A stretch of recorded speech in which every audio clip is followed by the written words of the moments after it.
This is Unmasked.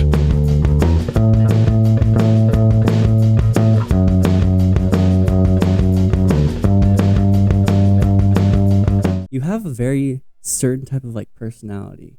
It's like very, I want to say it's like toyish is the really weird way to put it. Toyish. Like an action figure almost, where it's like always smiling, always like you can't bring them down. It's like kind of personality that's like, I don't know, you're just very bubbly. Thank you. I appreciate that. I've heard that a few times where people have been like, oh, you always seem like you're happy. There's no way like you're like a real personality. Like your personality is just like that. But I don't know. Oh yeah, is it? Yeah, it needs to be a little bit closer. We want to. Do you want to? Is that good, or do you need to raise it up at all? I think that can you like? Do you have an earpiece in or something like that? No, How can I you just tell? go off the wavelengths. Oh, okay. Yeah. So like having it to where it's like pretty close. So right here. Do you want to raise it up a little bit? Would that be easier? Yeah. It's a cool stand.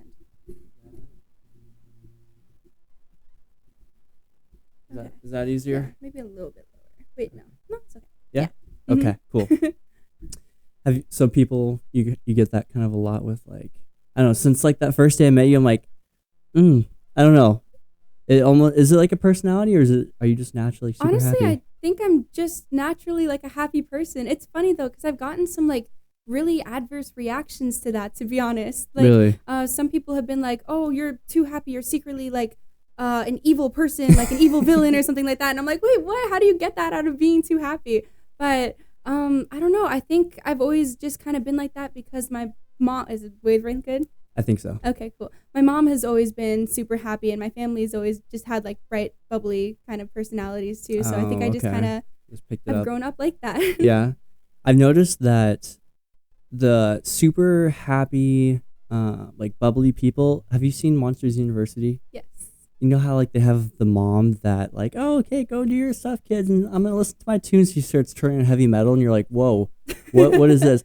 I feel like I get that from you, to where it's like you expect sunshine, rainbows, and all this, but then secretly you're over listening to like Avenged Sevenfold and stuff. Really? Yeah. Ooh. Well, with music taste, it's kind of difficult with me because I will listen to pretty much anything, to be honest. I don't have a specific music taste. I'm open to like listening to new things and trying new things. I'd say that my version of that is that I like work myself like over and over and over again in like the sewing lab or like working on stuff constantly. And I think that's part of the thing that people don't expect, that I like will literally destroy myself working on stuff and just keep like working on stuff and working on stuff and working on stuff. So that's kind of like my parallel with that, I guess. Like, okay. Are you a perfectionist?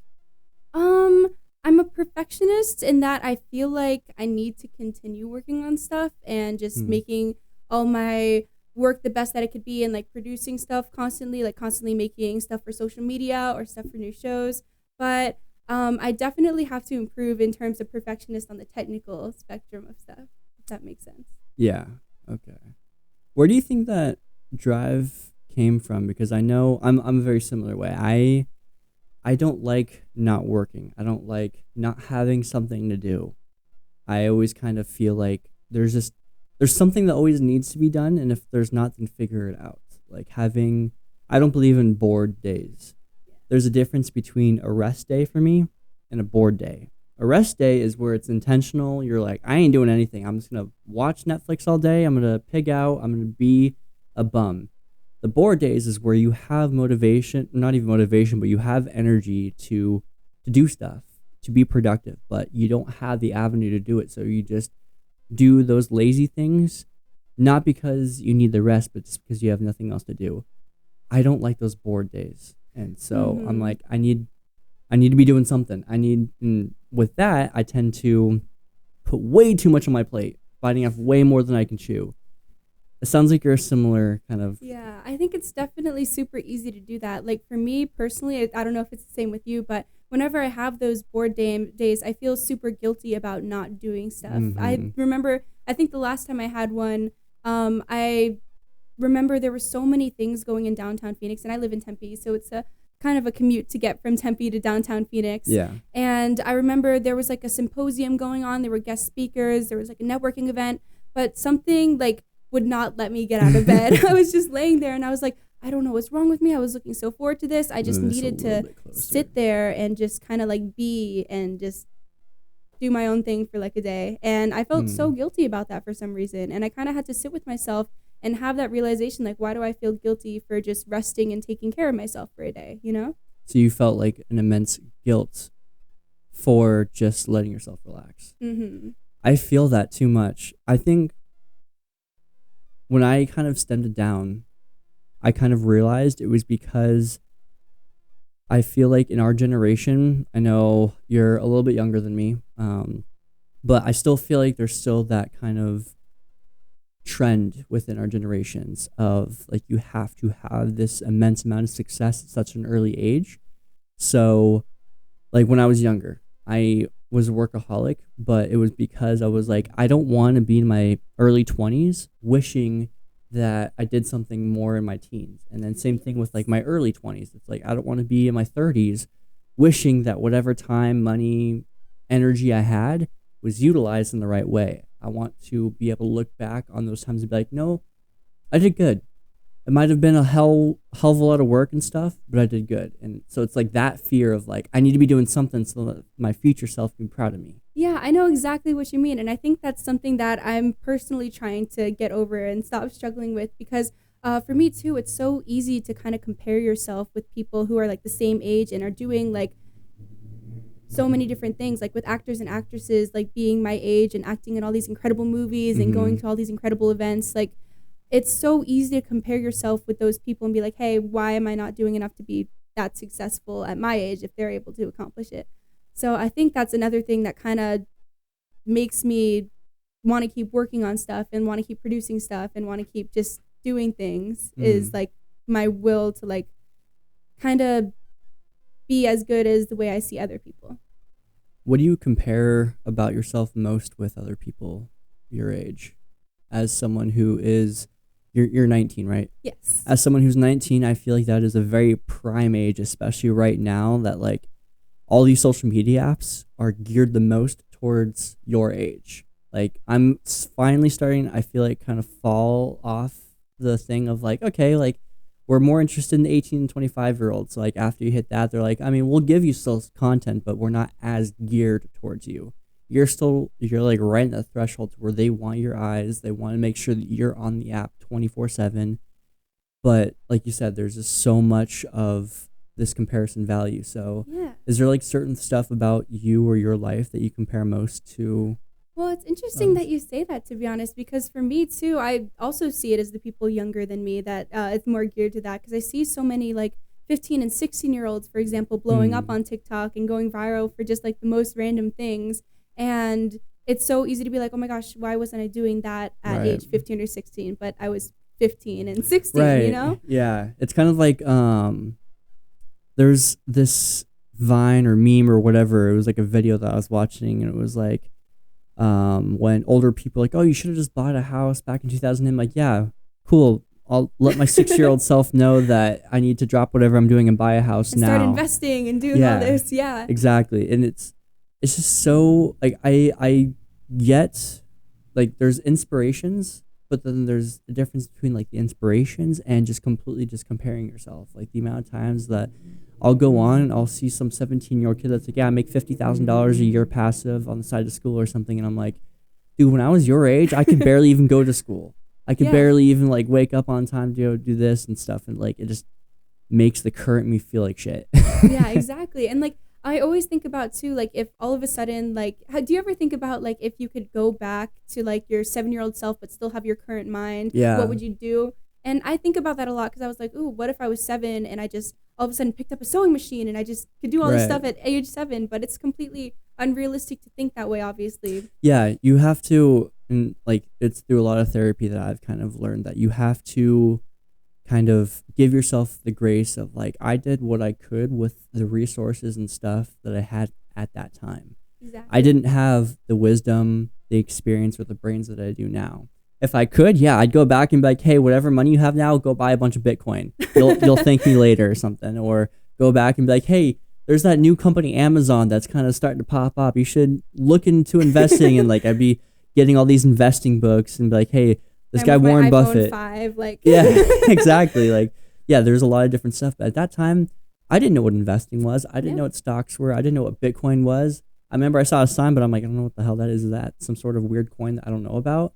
Like, I didn't know what any of that was. And so Yeah. to kind of punish that part of me now for not doing all that is like a pointless thing. You're kind of looking back and being like, Exactly. well, I mean, I know I have this knowledge now, but this is also knowledge that's readily available to these younger generations, which is why they're able to take advantage of it. But it just sucks because it's like I wish I could have taken advantage of it when I was that, because I could have been this age with so much more quote unquote success. And I'm sure like every generation thinks of that too, especially with Mhm. new technology constantly coming out, like with new iPhones, new computers, new just gaming systems, everything like that. So it's so Oh, I easy to be know. like, oh my gosh, if they had this when I was this age, then I could have done this. But It even kind of like scares me when I see like 40 or 50-year-olds that are just getting into like what I'm getting into. And I'm like, that's almost like my greatest fear is like being that old and just kind of getting around to stuff. I'm like, I want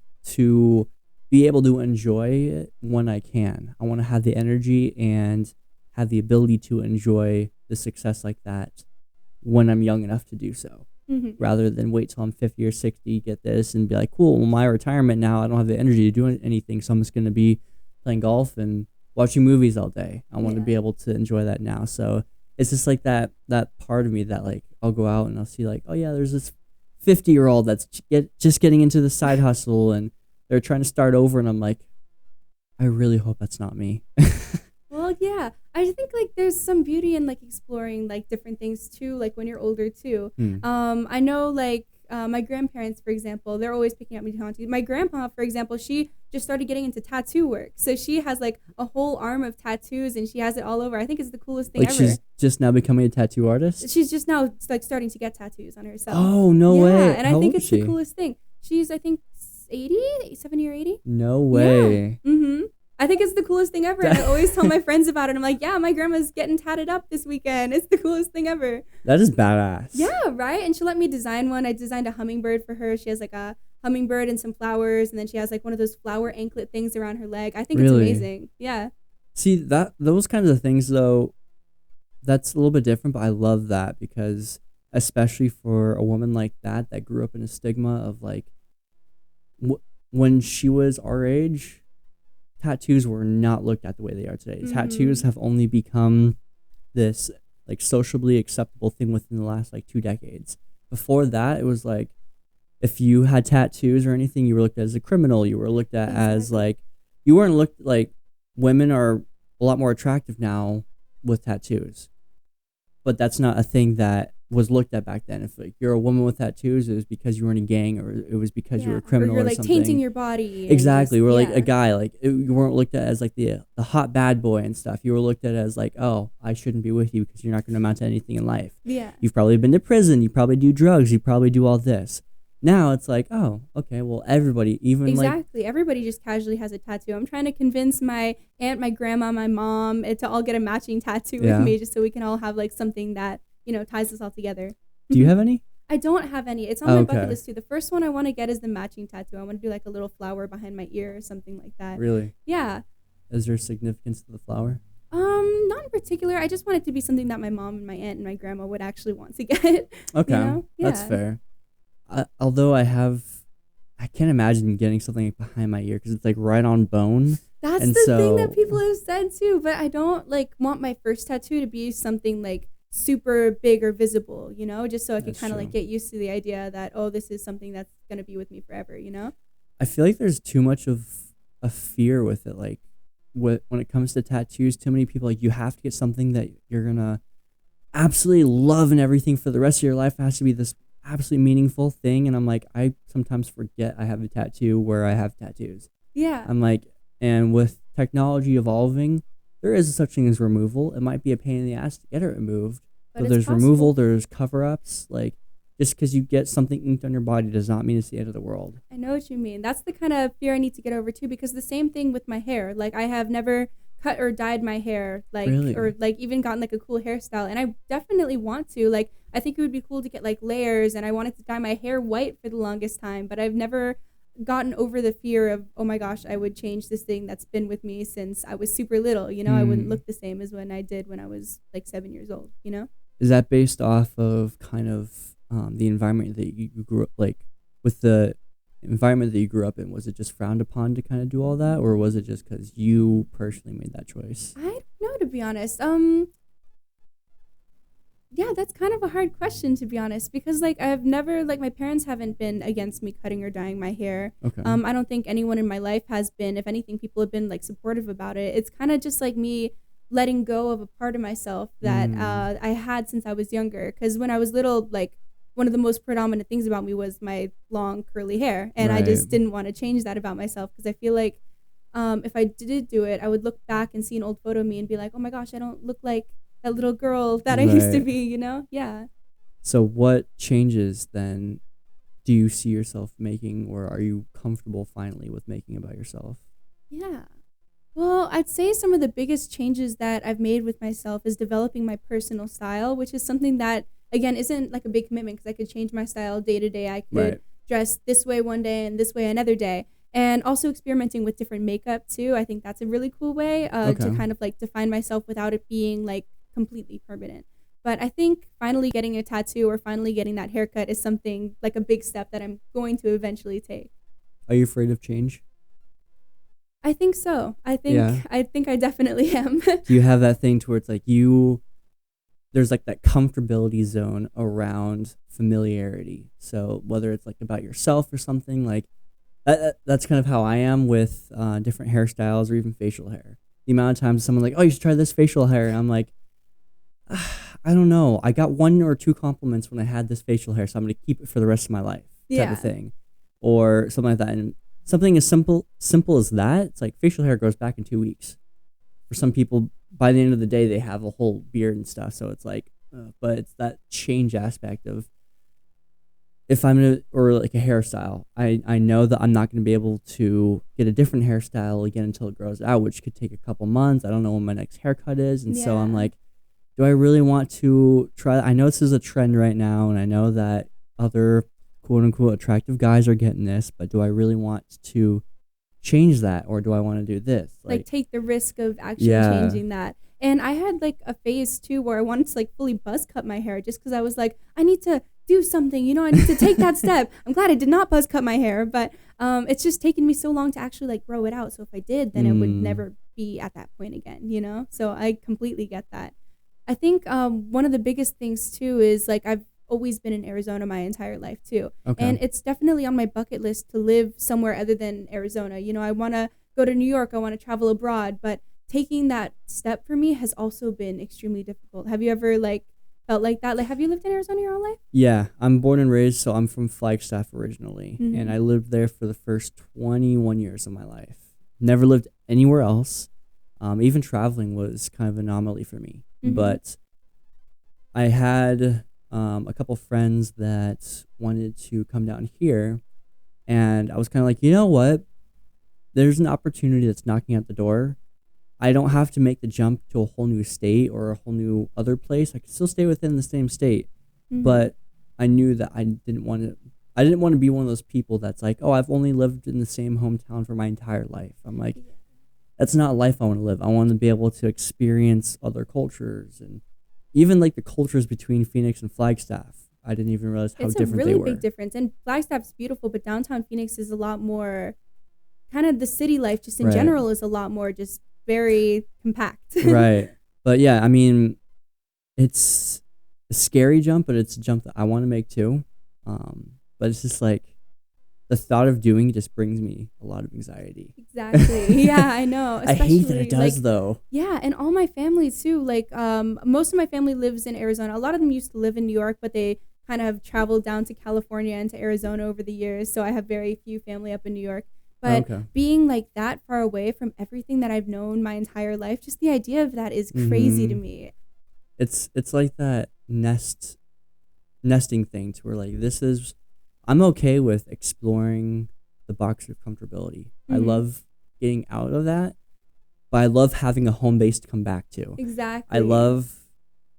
I don't mind exploring outside the box or outside the circle a little bit, but it's that fact of not having a home base or just that familiarity to come back to, like, okay, And the people to fall back on. yeah, too, exactly. You know? Like going out there, like if I were to move to like LA or New York or something, there's no like falling back. Oh, okay, cool. Let's go back to Phoenix if I feel homesick or something. It's like, no, like then that's gonna be more of a process. And so it's that kind of scaredness of like, well, if I go there, like what's gonna happen if I'm like having a panic attack because I don't know where I am. I don't have any friends around me. Exactly. Like I'm at a whole new place, and it's like that fear kind of stops me, which it's the most irritating thing because that fear is what does hold me back from doing those kinds of things that I want to Yeah, do. exactly. I had this exact conversation with my dad a while ago, actually, Really? because a couple of months ago I got super sick and I got pneumonia, and that was just an awful experience overall. But he was a while ago, for context, I was supposed to move up to New York,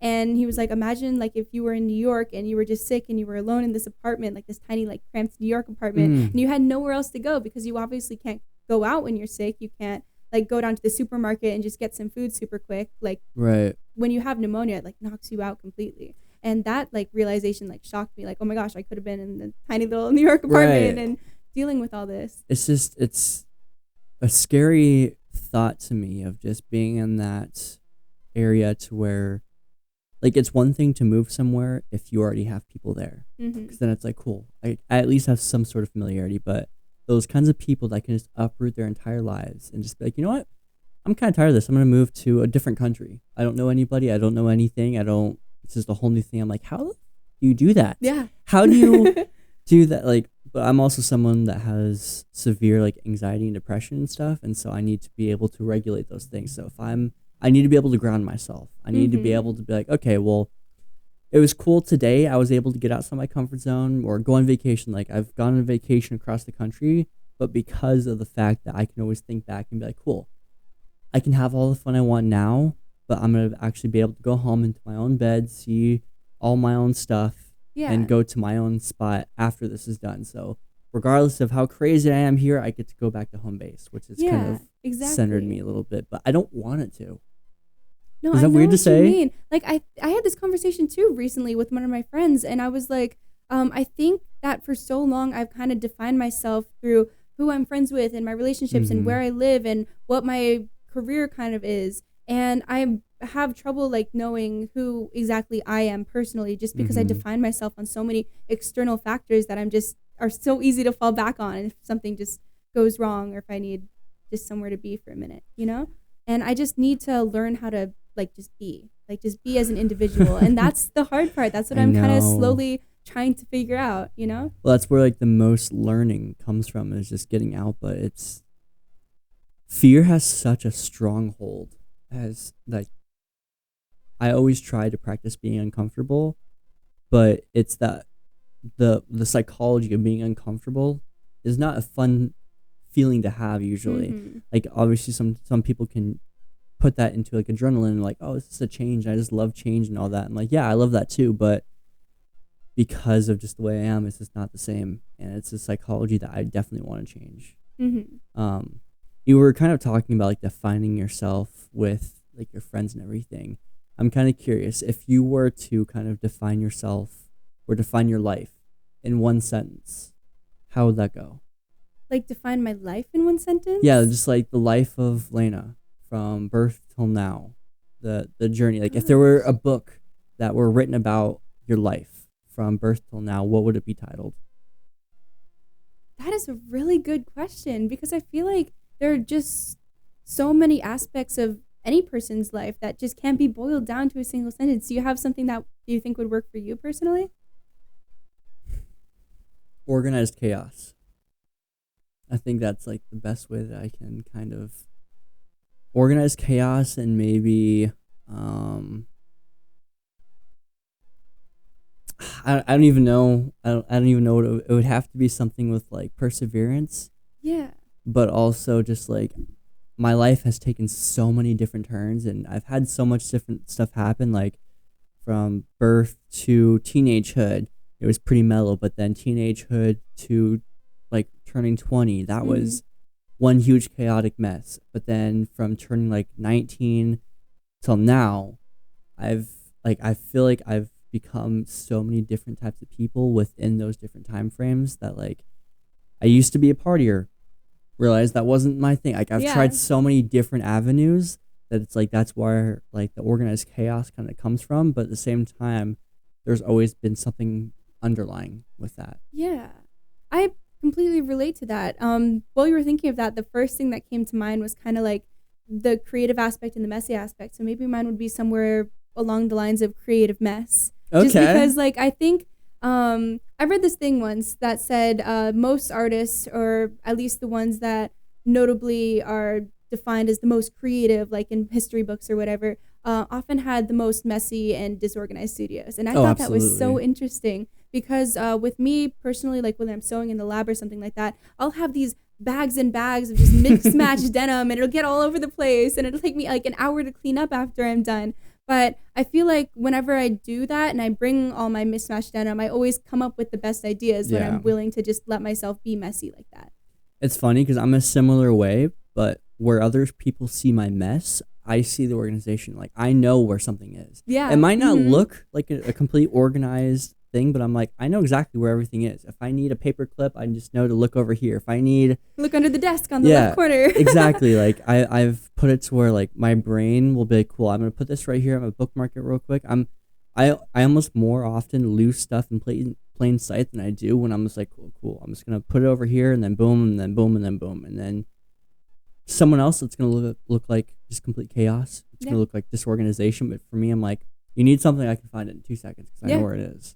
But I don't know. I think that's just also just how I have ADHD as well, and that's just kind of like because my brain is firing in so many different ways. If I don't chase something right then and there, I'm gonna lose it, and I hate when I lose something. I'm like, it was such a good idea, and it could have been my $1,000,000 idea, Yeah. but I just lost it. So I'm like, I have to be able to chase something right now. Exactly. One of my teachers actually mentioned this the other day, that you have like I think in your brain 6 seconds to make a decision on whether or not you're going to do something. Mhm. So if you have like an idea in your head, like, oh, I'm going to go to this certain sandwich shop for lunch today that I haven't tried out, you have 6 seconds to actually make that decision. Like get up out of bed and put your clothes on and get in your car and just start Mhm. driving. And if it passes those 6 seconds, then you're probably not going to do it. You're probably just going to stay in bed and scroll on your phone and not go to that sandwich shop that you were thinking about. And I thought that was really interesting. And I've been kind of applying that to my daily life. Like, oh, I want to work on this project. Okay, 6 seconds. You're either going to do it or not do it. Yeah. And that's been helping me a lot personally, too. Just kind of making that like, oh, am I going to go on a walk right now? 6 Yeah. seconds, decide. Mhm. That's where the indecisiveness for me comes from. It's one of those things like in business, I make a lot of decisions, but when it comes, that's why like in a relationship, it's so hard with like, what do you want to eat? And I'm like, I literally couldn't care less right now. Okay. I just need something to eat. I'm gonna let you choose. And it's like that whole battle of like you choose thing, or just in general, like that's why I've seen a lot of like super financially successful people like Mark Zuckerberg or Bill Gates Mhm. or these other people that they'll wear the same thing every day because it's less of a decision to make. Yeah. They already have a decision planned out. Like the average mind, like I can't remember exactly how much it was, but it was like the average person makes a couple 100,000 decisions a day.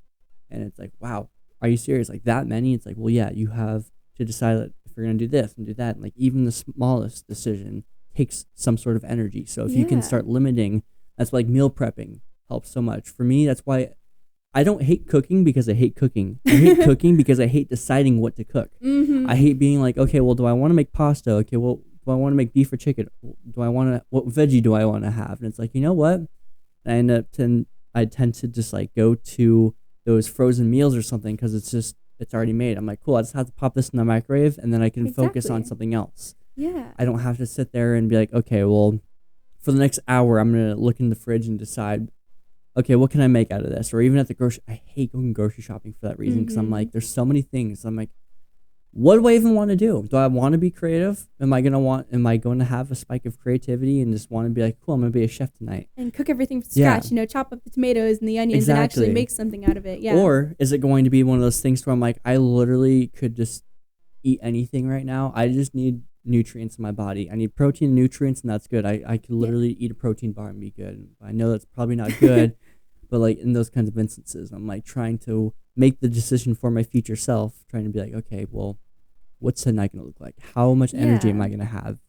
Am I actually going to have the discipline to go in the kitchen and make something, or is it going to be one of those things to where I just have to go to work or do something at my desk and I just have time to scarf down something real quick. Yeah, exactly. And the same thing with like getting dressed in the morning too. I thought it was interesting how you brought up the designers. Not the designers, the super rich, fancy entrepreneurs just wearing the same thing every day. Because I've noticed that a lot of really higher up designers also do the same thing. Really? And I found that really interesting too, because like when you think of fashion school, for example, you think of, oh, everybody's going to be super creative with their outfits every single day. But when you look at the higher ups in the industry, they're not necessarily the most creative with their outfits every single day. They have just that mindset of, oh, I'm going to wear something simple, but I'm going to do something extravagant with all the other decisions that I have to make throughout the day. I look at creativity as a gas tank. Like, you only have so much gas in the tank to do. And so, like, even like you were saying, for those fashion designers, for them, their whole job every day is to create new designs and create something good. When they're at home, the last thing they want to do is work. Yeah. They might love what they do. They might love fashion, but the last thing they want to do is look at their closet and try to create all this, especially if they do that. Like, obviously, there are some people that they take the most pride in what they wear. So they try to get this to match and they do that to match. But typically, they're not doing that both personally and for business. It's one or the other. Very few times have I met someone that's able to do the same thing both personally and for business. So if it comes to fashion and something like personally, they're going to be wearing the most plain clothes ever.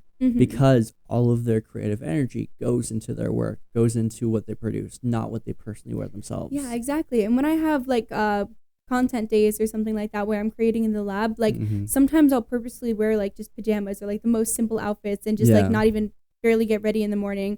And I feel like just not having to do that and being able to focus all of my energy into one bigger task instead of focusing on like little things throughout my day, like again, what I'm eating for breakfast or just get something on the way out. It makes it so much easier just to be able to focus on the main things that you want to focus on and get your other tasks done when you're not focused on little tiny things that lead up to it. Absolutely. So I want to know a little bit more about your kind of life growing up, because there's a lot of similar things I see, but I definitely tell that it's similar with us, but for many different reasons. Just based off of the different journeys. I don't know. Yeah. I'm just curious about the journey that's kind of led you to be here. To be in fashion design kind of in general, well, or like just in this place in life? Just in this place in life, just kind of like, I guess, like a quick cliff note of just what your life was like growing up. Yeah. What brought you to be this person? Well, I'd say that one of the most kind of defining features of my childhood was my mom being a professional artist. Like, that's what she fully did for a living. She ran a public art studio for about 5 years too. And I kind of got to grow up in that environment where we were constantly meeting new customers, constantly meeting new clients of all different ages. So like we had 2-year-olds doing princess birthday parties and we had 70-year-olds doing wine glass painting nights. And it was cool to kind of like experience all different forms of art like at that public art studio, because we had like a chef come in, for example, and she would teach the students how to like paint stuff, and we had like a boxcar night where people would cut up cardboard boxes and make little cars, and then we do a drive-in movie night with the cardboard boxes. Interesting. And we would just like experience all different parts of pretty much any creative industry like within this public studio, and I was there for all of it because I kind of grew up with that. And then when the studio closed down right before COVID, because COVID, we went mobile completely, and we started doing online stuff. And we still do have a tiny mobile studio, and we went to do like little birthday parties just all around Arizona and Phoenix. And we would drive up there and we'd go into people's houses and we'd host birthday parties. Really? And that's kind of where like I learned how to like socialize with people, to be honest, like from doing customer service like that and learning how to work with people of all different ages, and parents when they were frustrated about something, or little kids when they were upset their drawing wasn't going the right way. So I think that's like definitely one of the things that kind of defined me still to this day, because I grew so much from just those experiences and those interactions that I had with such a diverse group of people all the time. Were you really social as a kid? For a long time, actually, I was super shy, like especially when I was really little. I remember this guy came up to me. He grew up with me in elementary school and middle school, and he was like, you used to be really shy when you were little. Like, what happened? Like, you made like such a significant change. And I think it really was because of the studio. That's how I kind of like learned how to talk to people and socialize. And for the first like year or two, I remember I would just kind of like sit in the office and just hang out and like doodle on pieces of paper and stuff like that. And then I had to kind of like learn how to come out of my shell and actually talk to people. What was the process for you to to doing that? Because I know that you said like customer service, but was it like that sounds more like just talking to like adults and stuff. So Mm-hmm. when, well, before I ask that, when was it did you make kind of that transition from going to like more to yourself shy to a little bit more of like outgoing extroverted? Yeah. Well, I think one of my main things is that I just kind of wanted to get out there as a person. You know, I just Mm. didn't want to like keep to myself all the time. I wanted to meet new people. I wanted to make new friends. And another one of the things is too, my mom really encouraged me to try to like lead a paint event, for example. Like I Oh was wow. super into doodling all the time, and she was like, "Hey, how about you go teach those girls over there how to draw a Disney princess?" And I kind of saw the reactions from those people too. Like the little girls would be so excited, like, "Oh, draw me. I want to learn Yeah. how to draw that." And that also really encouraged me because I was like, "Oh, these people like what I'm doing. These people like these drawings that I for so long only kept to myself. Maybe this is something I could learn to define myself through." So that's kind of how I started defining myself through art and relating to people through art. Was it easy to relate to kids your age with all that kind of stuff going on? Yeah, I actually usually found myself relating to younger kids more often. Either Mm. younger kids or like super, super older people. Mm. I don't know why. I've always felt easier to get along with people when I could show them and be like, "Oh, this is my art. This is my art when your age." You know, like if you want to keep drawing and practicing and stuff like that, then we can all grow together as artists. I always thought that was super cool. So I'm assuming then you weren't kind of part of the party group and stuff in high school that was like being like the delinquents or like going out all the time with fake ideas and stuff. You sound a little bit more like the other side of just artistic, wanting to express yourself in any way possible. Yeah, exactly. And I went to a really large public high school too. And Mm. I still to this day don't really know if there was much of a party scene there. I'm sure Really? there definitely was, but like again with me personally, like with COVID happening right smack dab in the middle of high school, like that totally threw most of my life off course. And it did for a lot of other people my age too. What was it like being in school at that time? Because I graduated 3 years before COVID, so I never had to deal with anything Yeah. like that. But do you think that that affected your education a lot? It kind of, I feel like it very much impaired my friendships at the time. That was kind of the biggest thing for me because I definitely during high school considered myself like a social butterfly. Like I loved being involved with stuff. I loved talking to people and hanging out with people. Mm.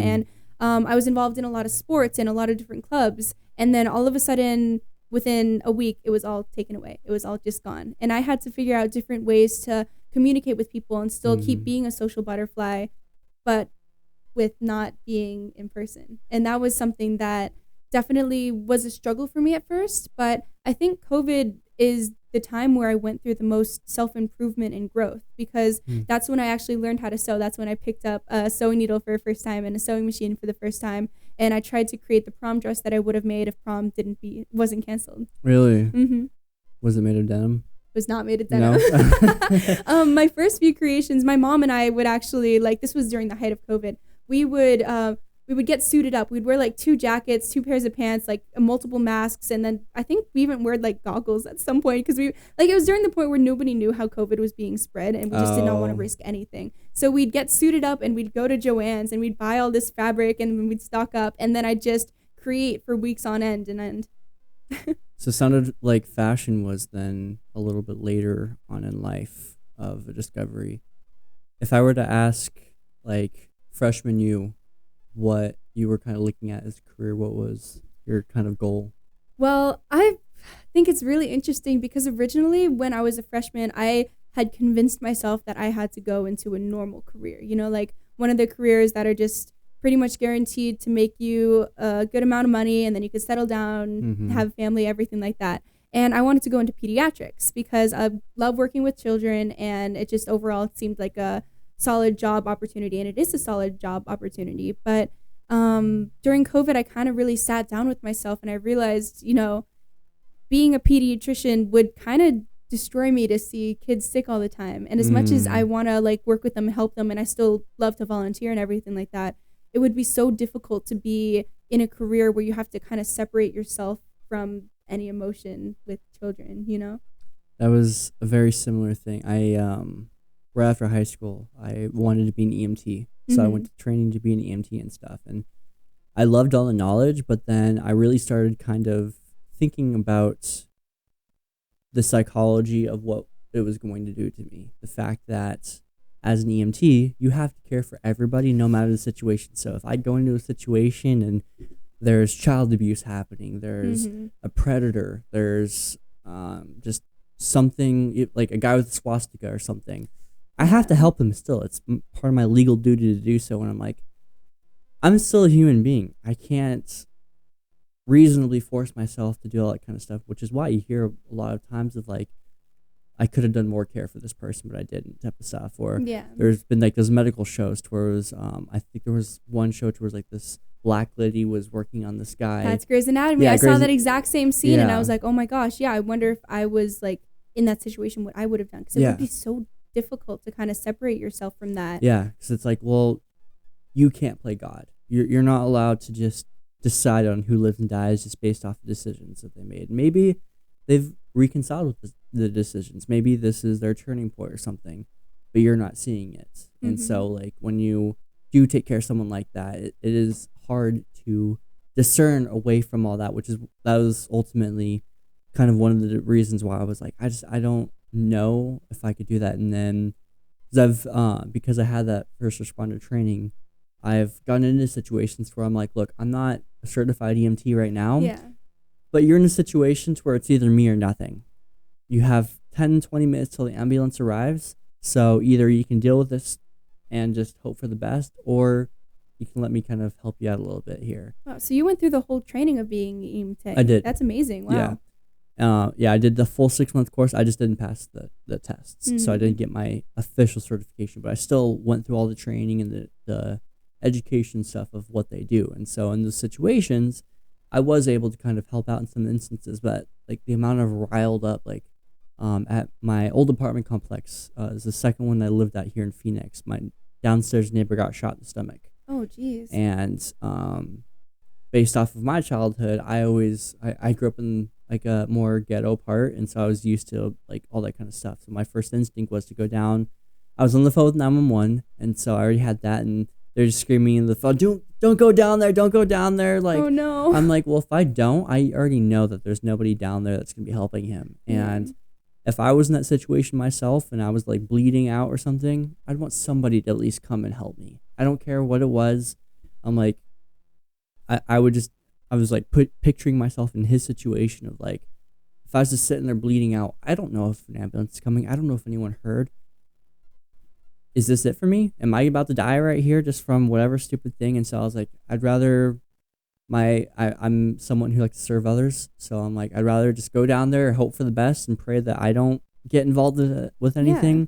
And sure enough, I go down there, and there's a woman that's kind of just holding a towel on him and just like barely putting. I'm like, no, honey, you gotta like put pressure. You gotta do all this.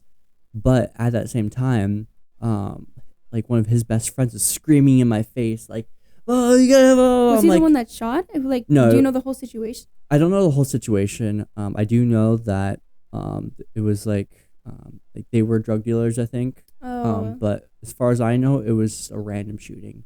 Yeah. That I don't know exactly what happened. It was like, oh yeah, shots came from over here.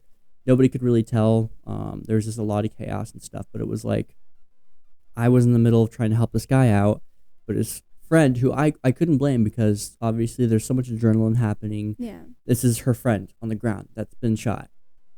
It's normal to be freaking out. It's normal to be doing that. That's why when you have situations, it's not just like one EMT that ends up on the scene. It's EMTs, paramedics, cops, firefighters, because there's multiple people that like you might need a cop to intervene to be like, hey, you need to step off and let him do his work. I didn't have that. And so when she's screaming in my face, I'm like, look, do you want me to help your buddy or not? You screaming in my face is not going to help me. But it was like, in that moment, I was like, I don't know if I'd be able to do this because like I was so on edge. I was about to just scream in her face and be like, look, this is a situation. You screaming in my face is not going to help him. I need to do this. And like, I understand you don't know me. You don't know anything about me, but I'm here to help. I know it's hard to believe that. I don't know. There's no way you would go running into that situation if you didn't have any. I don't know your I don't know your psychology of how well you trust people or not. I can tell you that I've taken some training and that I do know how to administer basic life support right now and to make sure that he's not going to bleed out this very second. But obviously, I can't just sit her and have a therapy session with her for an hour on the side and be like, yeah, you can trust me, honey. It's okay. Like, you do that. I'm in that kind of situation. So I'm like, okay, I don't do well with people yelling at me. For me, if that kind of stuff happens, I immediately, like, I used to bounce a little bit too, like for like clubs and stuff. And for those kinds of situations, I do kind of shut down a little bit, but it's more of like, it's because I get more physical rather than just talking. So I don't even know where I was going with talking about all that, but when you were mentioning the pediatrics and stuff. Yeah. I definitely get that whole thing with, like, because as a pediatric nurse, there's so much that you have to deal with, and even if you don't agree with how they're parenting the kid, or like, I really think you should get this checked out, or I really think this happened, unfortunately, you can't get involved legally, you know, especially like with surgery too. Like if something happens during surgery, like you often can't really do anything. Yeah. And the amount of like different consent stuff, it's like there's different stuff where it's like, you really want to not give consent because of this? Like this is like all those shows, like those are real life situations to where it's like, this is a life-saving thing. Yes, it might ruin his career later down the line, but if he doesn't, there's a higher chance of death than of him recovering. Yeah. And it's like, well, okay, well, just do it anyway. And it's like, are you sure? This isn't like those kinds of decisions. It's like, I wanted to just take him do it already. I want to do it without your permission, but I can't. Yeah. And I think that was one of the main things that like led me to realize, hey, you know, maybe this career isn't for me. And even though it's like a normal career and like people would want to pursue it for like many different reasons, it's an incredible thing that people do. I have some family that are in pediatrics too, a lot of family members that are nurses and doctors. I think it's an incredible career, but for me personally, it was really hard for me to make that decision to kind of go into a creative career over the normal career that I felt like I had to get.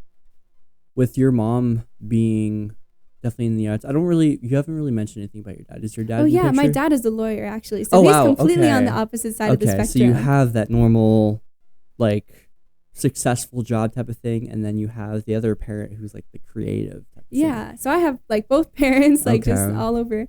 Did either one of them put more pressure on you to follow a certain path? To be honest, I've been really lucky. I have incredible parents that are super supportive of pretty much anything that I want to get into. When I told them I wanted to be in pediatrics, they were obviously ecstatic because, oh my gosh, my child wants to be a doctor. Like, that's so cool. And then like all of a sudden being like, hey guys, I'm not so sure if that's right for me actually. But no, my parents have always been really supportive of everything that I wanted to pursue. Like when I told them I wanted to get into fashion, they were there at my first show, like sitting there cheering me on, or buying me my first sewing machine, or helping me source my very first fabrics. They were really with me there every step of the way, and I really have grown so much. Thank you to everything that they've been able to help me with. Yeah. You said during COVID is when there was a big transformation for you. What about you did you feel needed to kind of change or be transformed? Yeah. Well, during COVID, I didn't really like have a set idea in my mind of what I wanted to do or who I wanted to be when I was older. And I kind of tried to spend that time like, hey, I'm going to be locked up in my house for this long. I want to really discover who I am. And I think that's what we were talking about earlier, kind of like me defining myself so much through my friends and my family and everything that I have in person. And during COVID, when I lost all of that, that was when I kind of had to discover who I was. And I couldn't define myself through my clubs or my friendships or the sports that I was in. I had to figure out who I was, what I wanted to do. And that's really where I discovered sewing and what I wanted to do in fashion and everything like that. I'm curious about the process of doing that, because I know a lot of people struggle with that too. Including me, I am all too guilty of, I'm the product of who I'm around. I'm the product of like that is kind of who defines me. And obviously different careers. Like I remember when I was really young, I had a friend of mine that was like, oh, for college I'm going to go to Dartmouth. And I was just like, oh yeah, I'm going to go there too. I had no idea what it was. I was thinking in my head, it was like, that sounds cool. Yeah, it was like a Harry Potter school or something. Like I had no idea what that was, but because he said it, I wanted to do it. Or I had another friend that was like, yeah, I want to be a veterinarian. I'm like, cool, I want to do that too. Yeah, let's do it together. I'm like, yeah, I like cats. I like dogs. Cool. Yeah. But I didn't ever make those decisions based off of my own stuff. Especially growing up, I have an older brother. And I have what I call the younger brother syndrome, which is where like you're kind of following the footsteps. Or like when it came to me and him, it was always whatever he wanted to do, I wanted to do or beat him to it type of thing. Are you an only child? Yeah. Oh, I have a little brother actually. Oh, really? Yeah. Okay. He's creative, but not in like the same sense, if that makes sense. He's definitely more like the business technological. I think he wants to be an investment banker right now, which is an interesting thing for like a 17-year-old to want to be. 17. Yeah. I think he was like 16 when he decided he wanted to be an investment banker. But I will say that doesn't surprise me actually. Really? Because of where social media is at. Like Yeah. like I know obviously algorithms are tailored to different people and different things, but the amount of finance stuff or investment or saving or entrepreneurial stuff in general.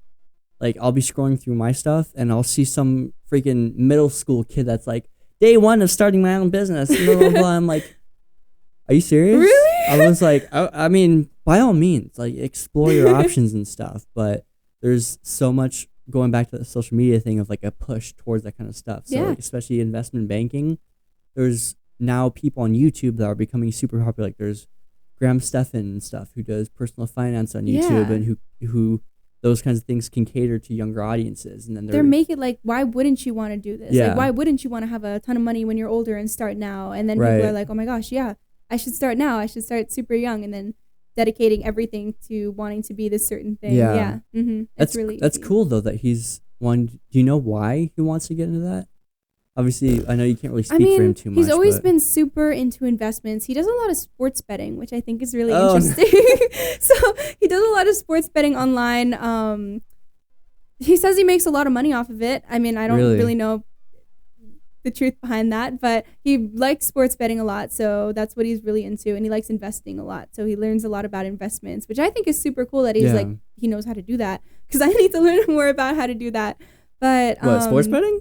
No, just like investing in general. I was like, you don't need to learn a lot more about sports betting. I could promise you that. But apparently he's good at it. He says he's really good at it. So I think it's really cool. Do your guys' parents know about all of it? Yeah. Really?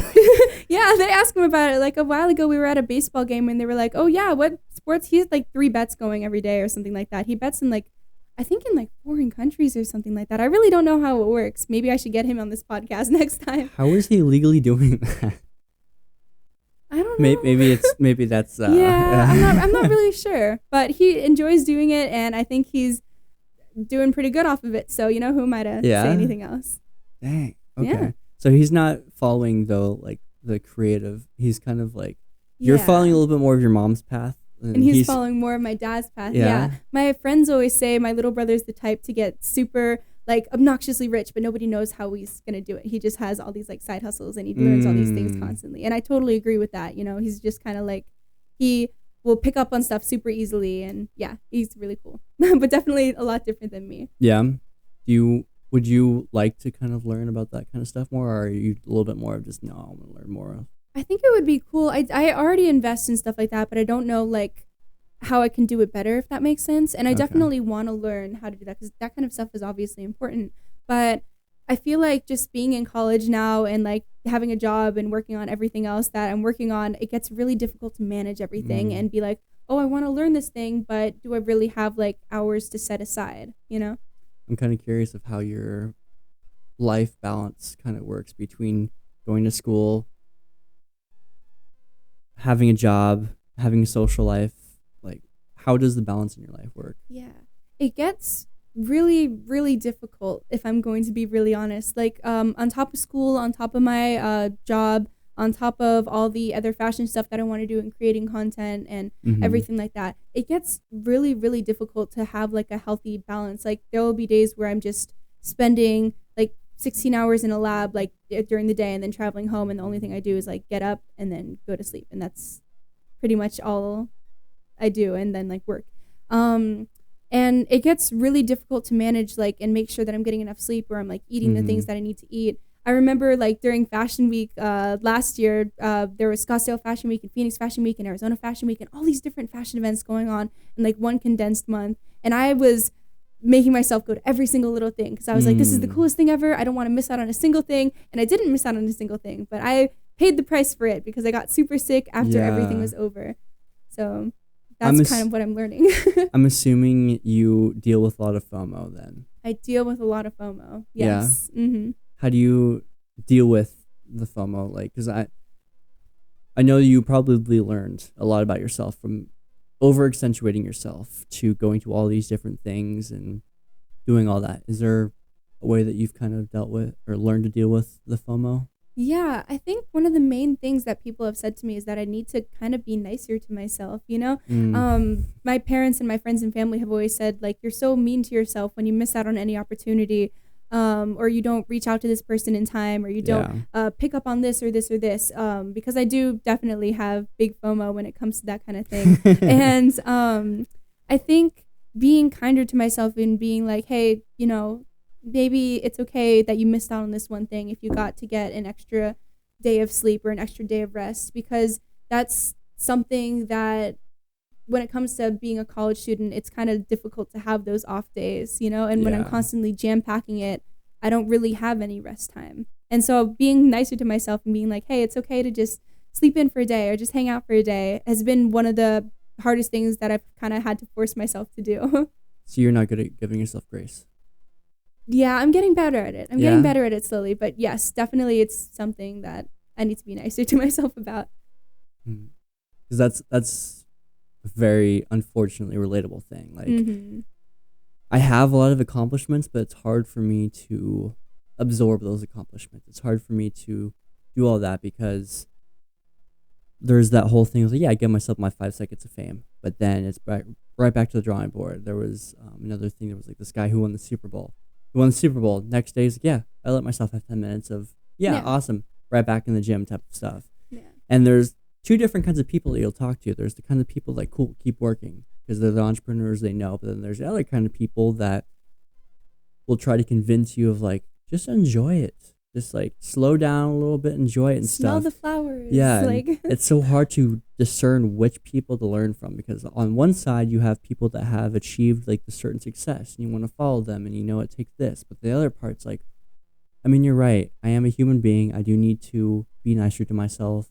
And so I find it's really hard to understand which side to listen to. No, exactly. And I always like see myself as kind of two different people, like the girl that wants to live in New York City and constantly be a hustler, and then there's the girl that wants to get like a little farm side cabin and live with 12 ducks, you know? Like it's so difficult to kind of find the medium in between that because they're both so different, like the relaxation and rest and the hustler version of it, you know? How important are relationships to you right now? Like friendships and family and everything like that? Friendships and I guess romantic. Because I know that especially at this age, like in college, that's where everyone meets their sweethearts and stuff. And like, I'm 25 and I never even started really stressing about it until lately. The fact that like, well, my whole life has been work. Yeah. And now it's like all my friends are getting married. All my friends are having kids. I think that's crazy to think about. Like people that, I think like last year when I first started my first year at college, I went on Instagram and I saw that some of my friends from high school were already engaged and getting married. And I'm like, whoa. Yeah. Slow down. Like it's crazy to think about. For me, like with romantic relationships, I actually got pretty lucky. For college, I was at ASU and I kind of was really late signing up to the housing portal. And so I was put in a room with 3 other girls that were all completely randomly assigned. And it was kind of like 2 bedrooms with like a Jack and Jill bathroom situation thing. And the girl that I was roomed with actually, we ended up dating and we are still dating to this day and we still room together to this day. So I kind of got really lucky with that. I kind of got an automatic girlfriend out of the ASU housing system. Really? Yeah. Wow. Was it kind of complicated with like living together? Yeah. Like, oh my gosh, that's the first thing my mom said. I had to sit her down and be like, okay, don't freak out. So you guys are technically living together then from day one, even before you guys started dating. Yeah. Was it like you guys were living together and had that friendship first, or was it immediately like, hey? Oh no, we definitely had that friendship first. Yeah. We would, she was kind of like the exact opposite of me at first. She grew up in Sedona and she was kind of like more of a partier, if that makes sense at first. Yeah. And I was more of the like, oh my gosh, I'm terrified to go out and do anything because, you know, I've never really done that kind of stuff before. I'm just like, yeah. And we were both big artists too. Like we were, all of the people in my suite, I'm still with all of my college roommates actually. They're all wonderful people, all artists. Are you still in the dorms? Yeah, I'm still in the dorms. Yeah, but we just all chose to room together because it worked out so well. But all of my roommates that I'm with are all creative people. So honestly, yeah, it worked out pretty well. And then we were friends at first and we kind of like experienced like going out and experiencing the ASU life and like growing together as a college student, and then it just kind of worked out from there, you know. I got really lucky. And it's just because of society today that I asked this, but like, has that at all been an obstacle for you with being in a relationship with another woman and kind of dealing with all that? I know obviously the field that you're in isn't super prejudiced towards that kind of stuff. Like obviously if you were in a lot more of like a wider blue collar thing, then there would definitely be a lot more pushback, but just like being at a different college and stuff, I don't know, is that something that you've had to kind of work around? Yeah, well, I've gotten pretty lucky. I know that sometimes I still have that fear, like if we're walking down the street together and like we see someone that may like be questionable, we'll like stop holding hands or like keep like walking down and pretend that we're friends and stuff like that.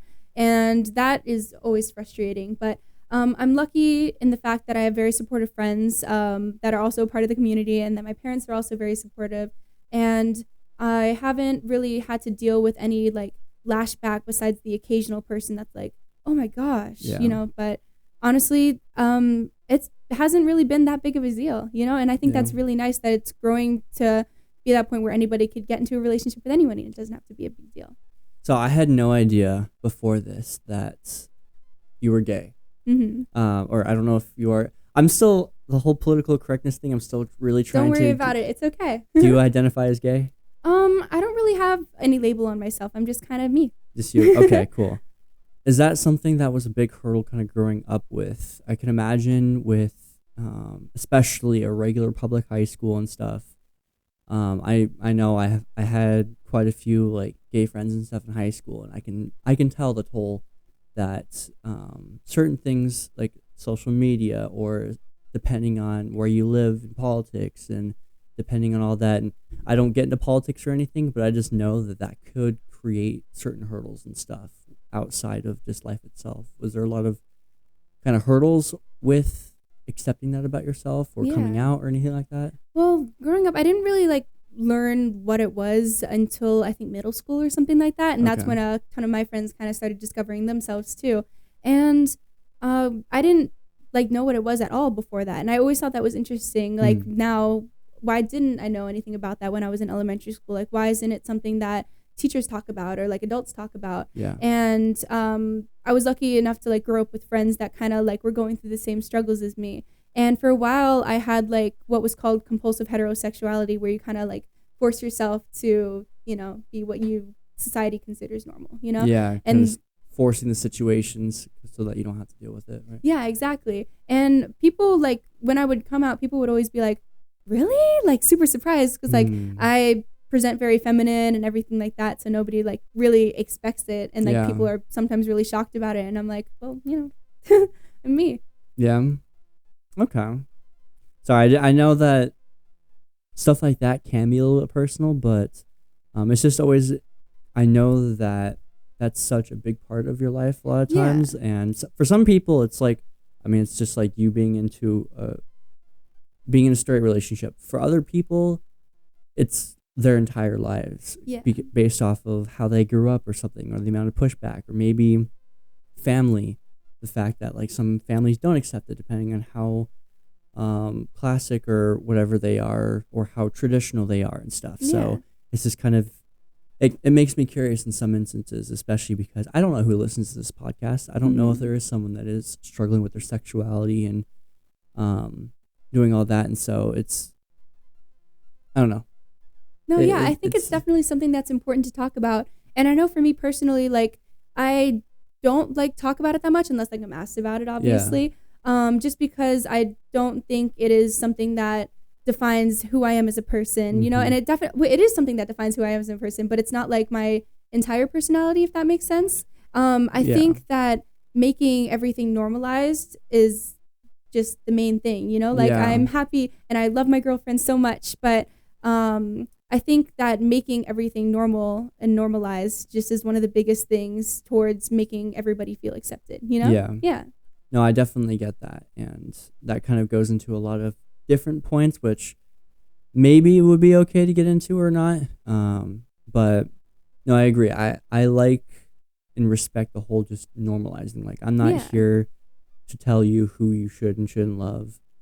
My personal stance, it doesn't affect me. I'm not going to let it, like, you being with your girlfriend is not going to affect me in my life. So I'm not going to try to tell you shouldn't do this. Like, yes, I am a Christian straight man. A lot of people are immediately going to look at that and be like, red flag and stuff. But for me, like, I grew up and my mom was definitely exploratory with her sexuality and stuff. And I grew up with a lot of those kinds of friends and stuff.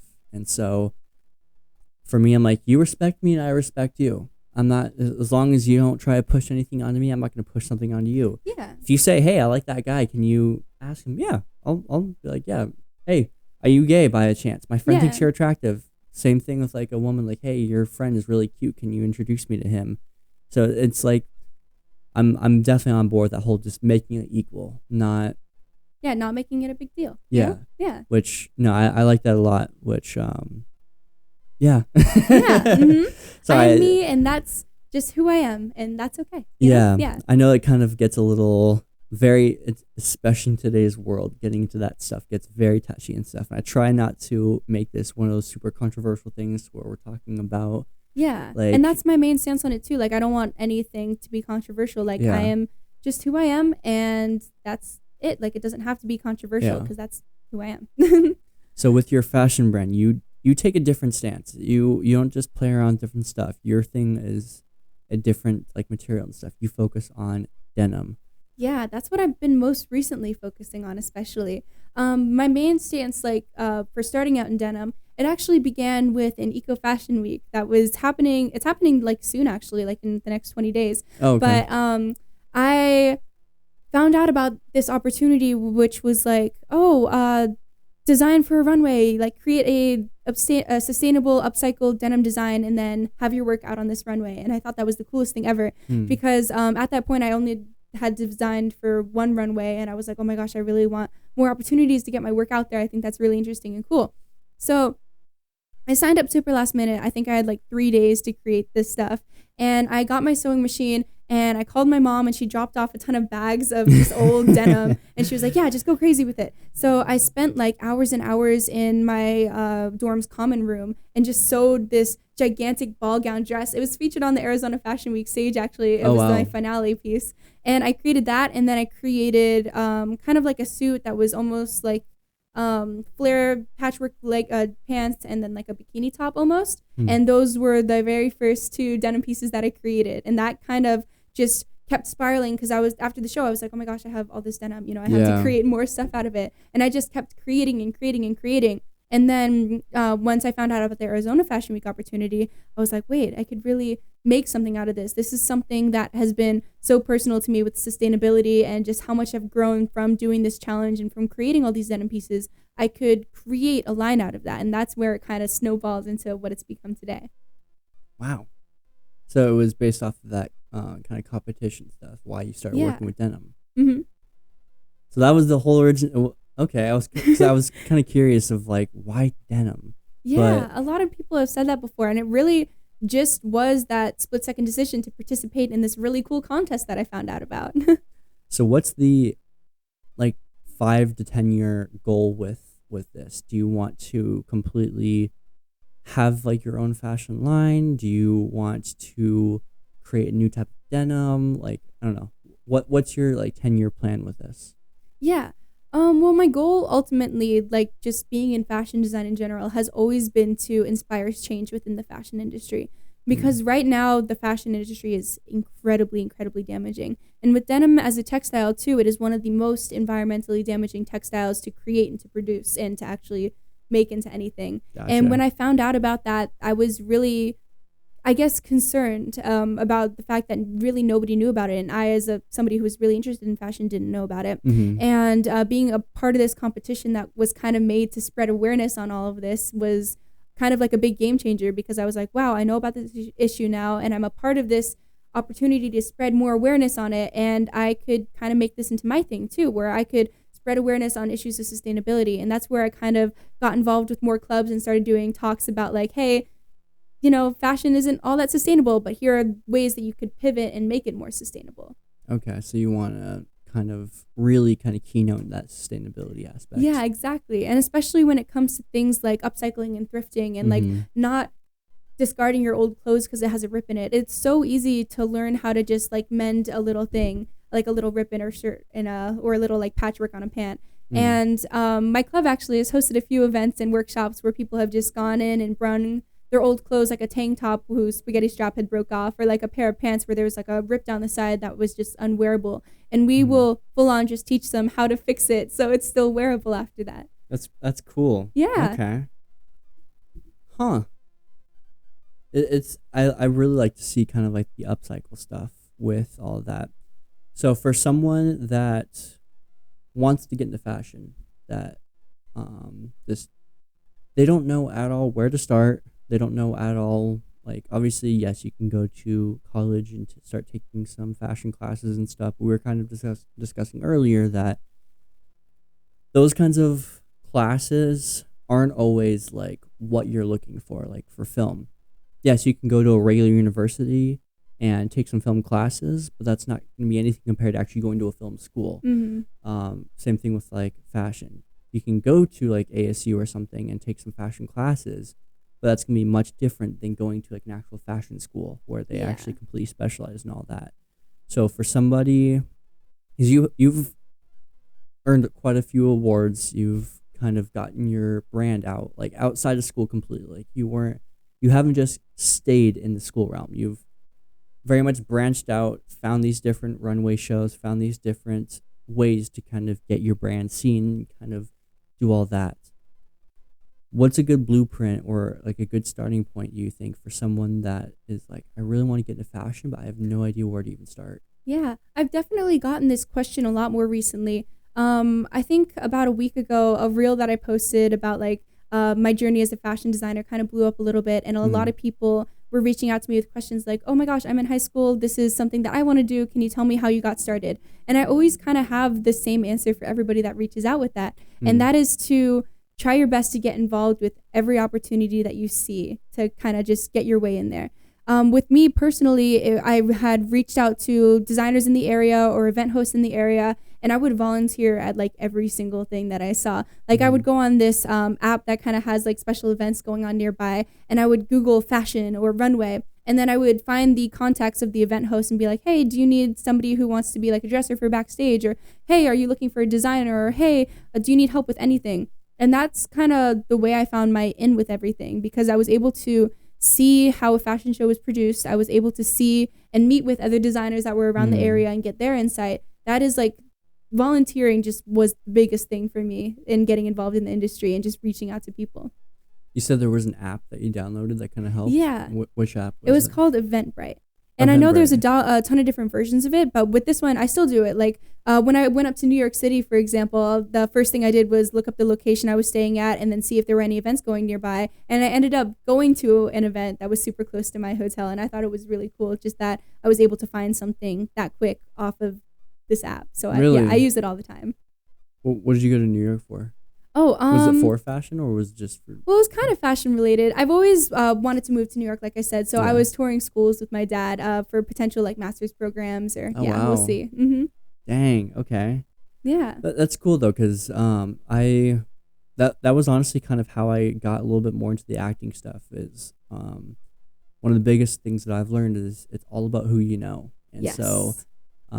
You never know who you're going to run into at whatever event. So I'm a huge proponent of going to whatever events possible, getting out, meeting people, learn how to say hi, because I've seen a lot of times when people are going to these events, they'll go, but they don't know how to actually be there. It's so easy just to hang out in a corner and talk to the few people that you know and not go up and introduce yourself. Or wait for someone to come. Exactly. That's my problem. I go to an event and I go on my phone, and then I don't know if it's like this pride thing that happens, but I'm always like, yeah, someone will come up to me. Yeah. Like I suck at going up to other people. So it's like figuring out a way to exercise that extroversion part of you to be able to go up to people. Because I feel like it's such like a weird, almost taboo thing now to introduce yourself to new people. It's like everyone's like so shy now. Exactly. And it's so easy just to scroll on your phone rather than talking to the person who's sitting right next to you, you know? Yeah. And I've had a few people do it to me, and at first, like, I'm like, what's going on? Why are you talking to me? But then I'm like, Yeah. oh wow, like, Yeah. You learn something new and then you have that yeah, new connection, you know? Yeah. exactly. So, was that kind of like a natural thing for you to go to these networking events and just be Yeah. like, hey, my name is Lena? Like, is that how you kind of are there, or how you Well, use it's that? definitely something I kind of had to like step up through because again, like starting off with volunteering, I kind of had to go into areas where I really didn't know anyone. Like I didn't know the event hosts, I didn't know who was going to be Mm-hmm. there, and I kind of had to make friends through that. Like the very first networking event for Arizona Fashion Week, I went to too. I was so nervous when I first showed up because I didn't know any of the team. I didn't know Mm-hmm. anyone who was going to be there. I brought my friend. I didn't know who invited me to the event. Like I didn't know anything. And it took me so long to actually figure out like it was Joe, and I met Joe for the first time, and he like Okay. explained to me like, oh my gosh, yeah.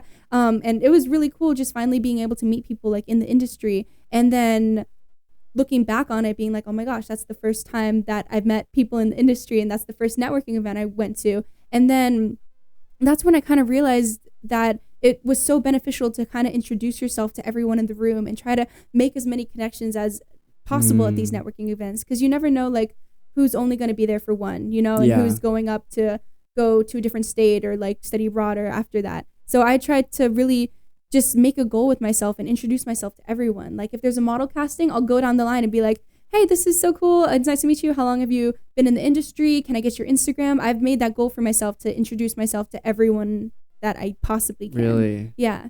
And that's been helping me a lot. I've made so many connections from It's so doing nerve that. wracking. It's nerve-wracking. Even just thinking about that, going to those events and just introducing yourself, and I don't know. Yeah, it's 'Cause I've tried intimidating. doing that too, and there's just like, even if like, there's always gonna be that one bad apple, and so if you just so happen to come across that one bad apple will put such a bad taste in your mouth sometimes that you're like, oh yeah, no, this ain't for me and stuff. And Yeah. so having the perseverance to be able to just say hi to everybody no matter what, I don't know. It's a scary thing, but it's such a valuable thing. Yeah, So I know I what envy you you mean. for it. It's so easy. Like one of the biggest hurdles that I got over too is that people in fashion will often look so cool, and that makes Yeah. them so intimidating. Like, oh my gosh, that person's outfit is amazing. They have like Balenciaga shoes on or like designer Yeah. handbags. Like they must be super established in the industry. I'm terrified of them.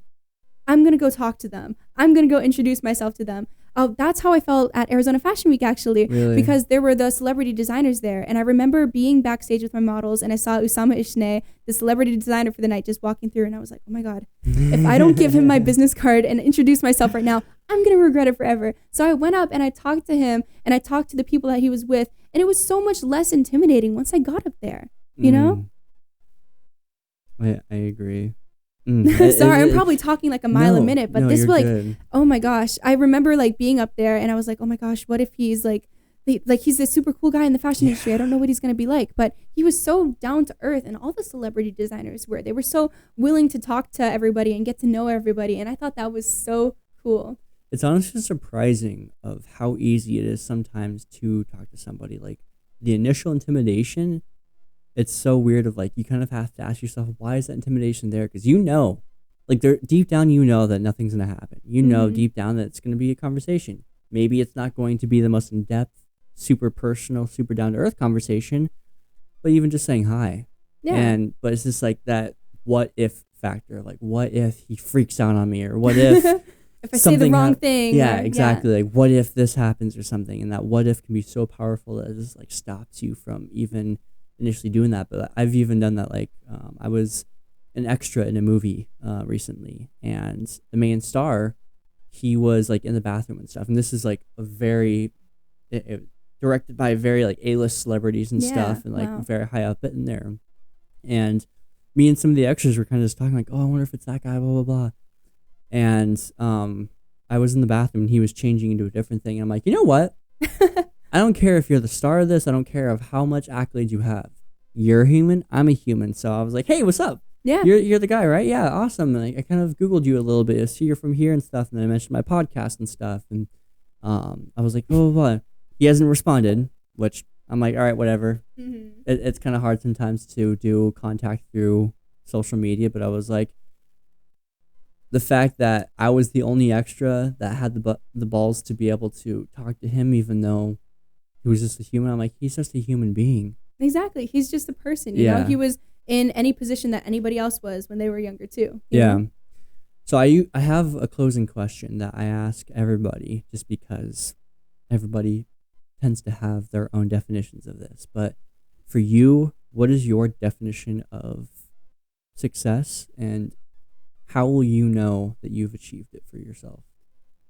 My definition of success has definitely been changing through the years. Just like as I've grown and as I've learned new things, my definition of success kind of used to be this goal of, oh, I'm going to be the greatest at this, or I'm going to be like remembered in a certain way, or I'm going to be like my name's going to be all over the internet, like when I pass away, like stuff like that. Like that was always the envisionment of success that I had in my mind, especially in an industry that is like, you know, so large. Like that was always my vision of success. But now my vision of success is more geared towards like a personal thing. Like, am I going to be super old and be happy with myself? Am I going to be happy with the friendships that I had and the connections that I made? Was I nice to people? Did I make an impact on individual people? Even if it was just one person, if I was able to help one person, or if I was able to make one person happy through this thing or another thing, then I think that would be my definition of success. You know, I want to know that I did just good in my life, and that I made myself happy, and that I made others happy.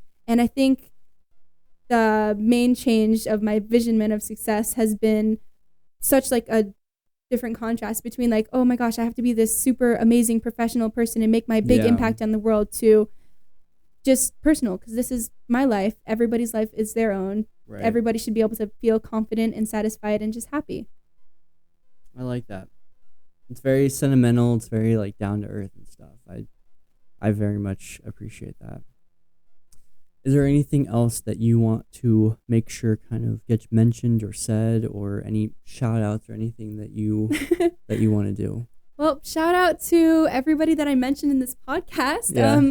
My family, my teachers, my mentors, my friends, everybody that I volunteered with, just everybody who's made such an impact on my life leading up to this point. I think it's really cool to look back and see all the people that I've had the opportunity to meet just through different networking opportunities, or just my friendships, you know, my amazing roommates, my amazing family. I feel very lucky to have all these incredible people in my life, and being able to meet more people through networking events and stuff too. So I'm excited to meet people in the future, and I'm thankful for everybody that I've met right now. So shout out to everyone. Awesome. Well, thank you, Lena. Yeah, thank you for having me. Of course.